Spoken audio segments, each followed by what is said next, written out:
Each year, a marine biology class from Wright State University takes a trip down to North Carolina. There, they work at Duke University's Beaufort Marine Biology Lab. The students are divided into groups of 2, consisting of a graduate and an undergraduate student. The groups design an experiment to perform in the marshes to prove a thesis.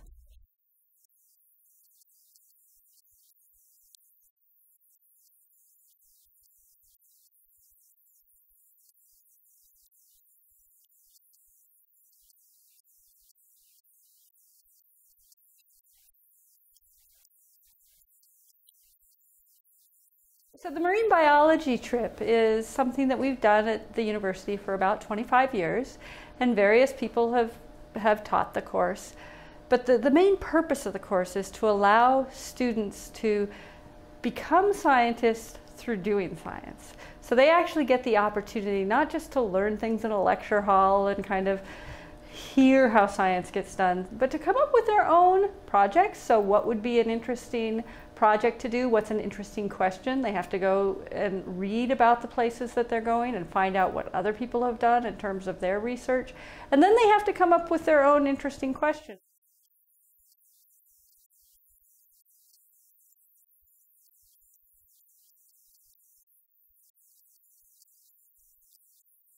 Our project was snail tethering, so what we did is we went out and glued and tied snails out into the salt marsh at different distances from the water to see a predation gradient, to see how many had been eaten.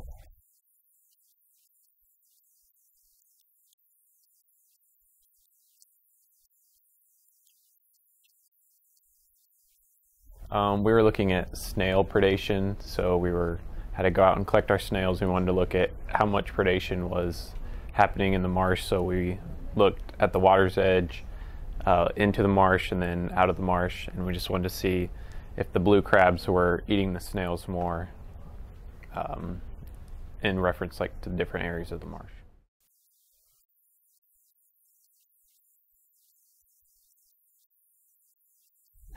So the easiest way to say that our project was more or less a study of just seeing how many of these small little animals, they're called zooplankton, so you can only see them under a microscope. We just wanted to see how many were in just a liter of ocean water. And so we were just trying to collect some water and then just count all the organisms that we were seeing.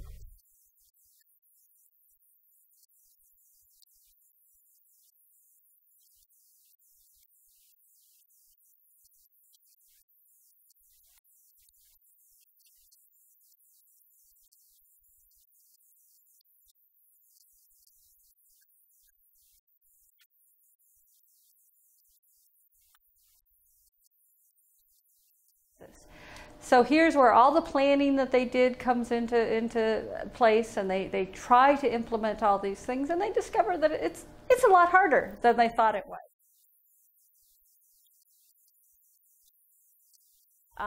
We got the wrong glue, and it took 2 hours to dry.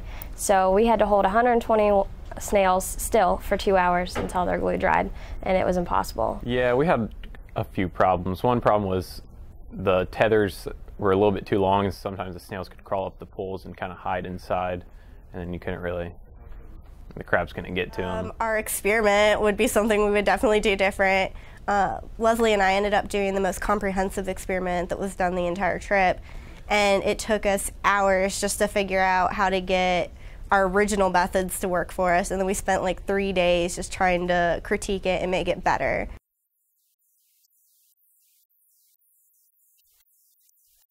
We convince people to become field biologists by this experience because they have fun. Even with all the frustration and all the things that don't work, a lot works, and it's a really neat environment.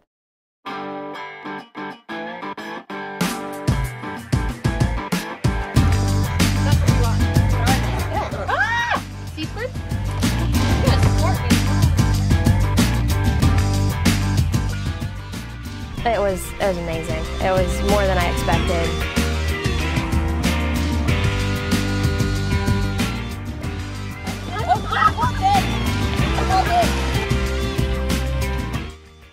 My favorite part of the trip was going to Shackelford Island.